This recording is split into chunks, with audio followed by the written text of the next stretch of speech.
stuttering stand-up comic. You can applaud there. It takes a great deal of courage to be up here, and I've had to overcome many obstacles in my life. If you stutter, I'm an inspiration. If you don't, I'm just kind of an angry bitch. And I'm an angry bitch because I have lots of very strange interactions. And I went to a comedy club audition a few weeks ago. And I did my act, and I got off stage, and I talked to the owner. And I said, is there a show that you might want to put me up on? And she said this.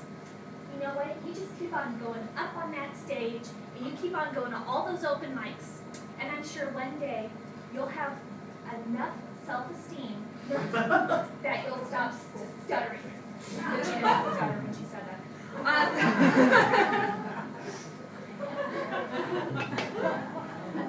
Yeah, oh boy, so I was a little mad. And I was mad because, first of all, people don't understand stuttering, and we're going to get into that a lot. Just wait.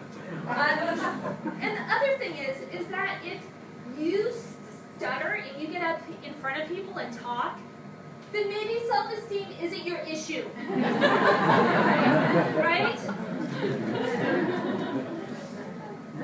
And the other thing is if I stopped stuttering, then I wouldn't have an act. So let's hope that doesn't happen.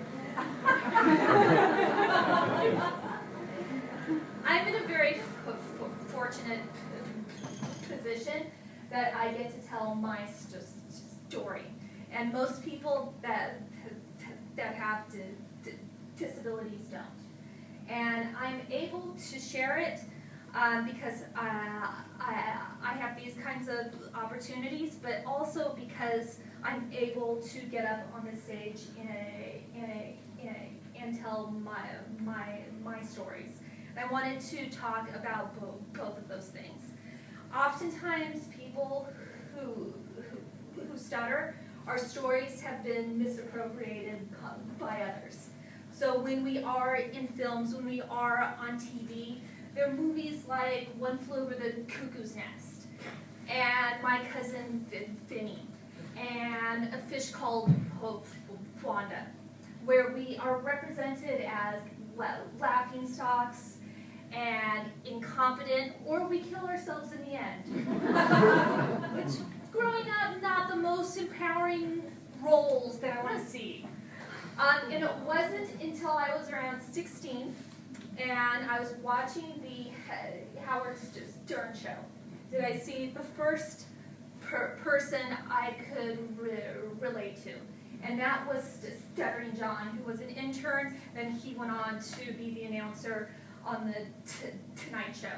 And he was the first person that I saw who had stuttered openly. And of course they made fun of him. He was on the Howard Stern show. but he was still part of the show and the community there. Of course, as a disabled feminist, when the only role model that you find is on the Howard Stern show, you know there's something wrong, something not quite right. Now, that was until last year, because last year, Stutters got to see ourselves on the big screen, and that was with the King's Speech. Yes, that was an amazing thing. And for those who didn't see it, it was about King George, who had stuttered, and he became king all during World War II. And the movie was so great because it was written by a stutterer who had received the Academy Award, and he even mentioned us in the speech. He had said that we all have a voice. And so that was a very special film. And there's a few things, though. The stuttering community embraced it, and the fluent community misunderstood it. So I wanted to address some of that. Now, first of all, when I was at work, when I was at parties, I would have people coming up to me and saying, I saw the King's Speech. And I'm going, yeah, and? I saw the King's Speech. You didn't know that. I asked my friend who is Chinese American if people were going up to her saying, I saw the Joy Luck Club.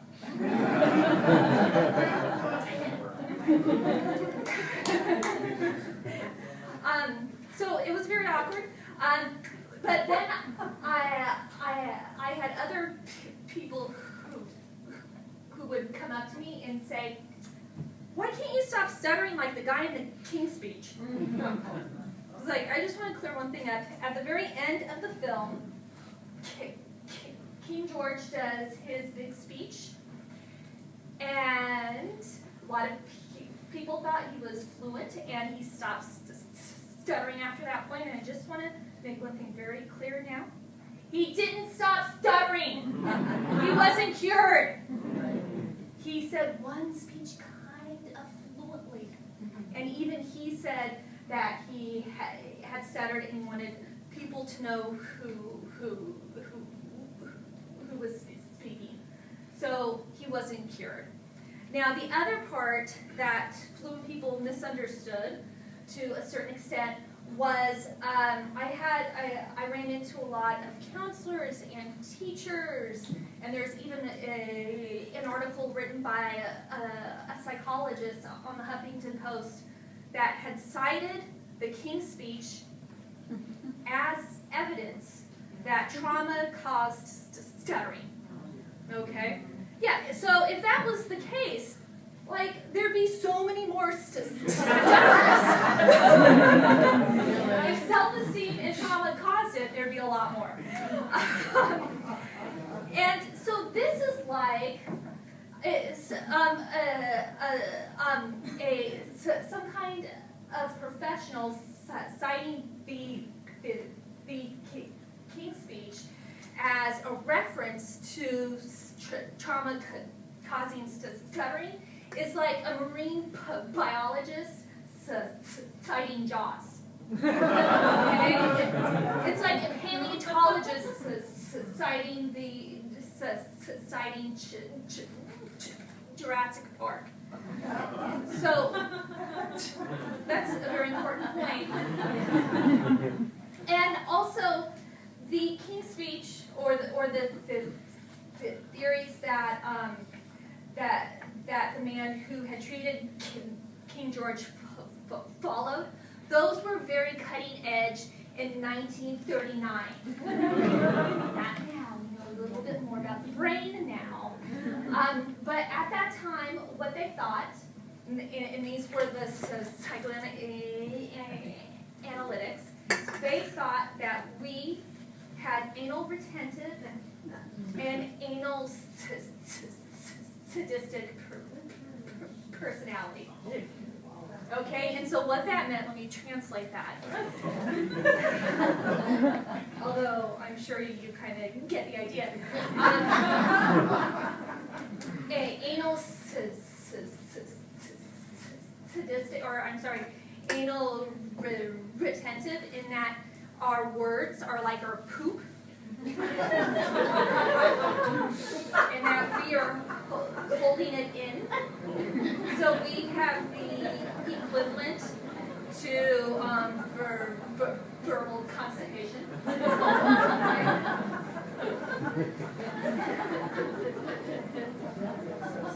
Look this up. And then the other camp thought we were anal sadistic, which meant that everything that the anal retentive camp said is true, but our words, we also like to torture our listener.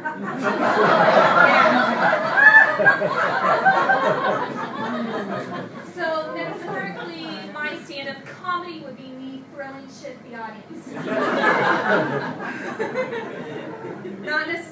how I like to think of myself as a performer. So, but to bring you guys up to date, what stuttering is there is a difference in the brain. I like to say a difference instead of an abnormality, because when you have the abnormality, you don't like to say that about yourself.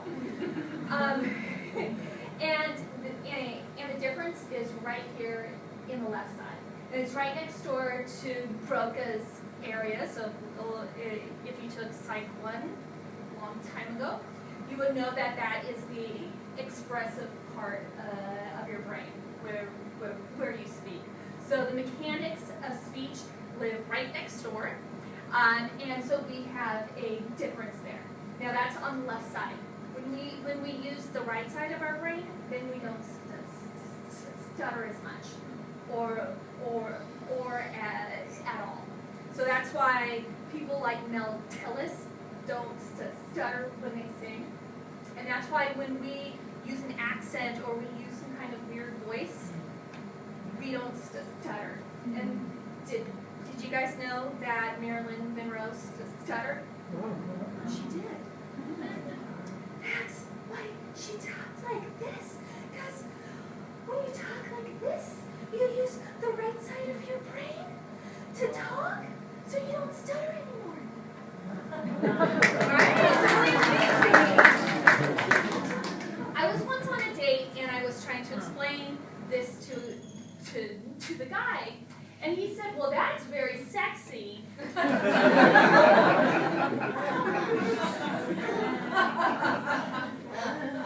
Maybe you should talk like that all the time.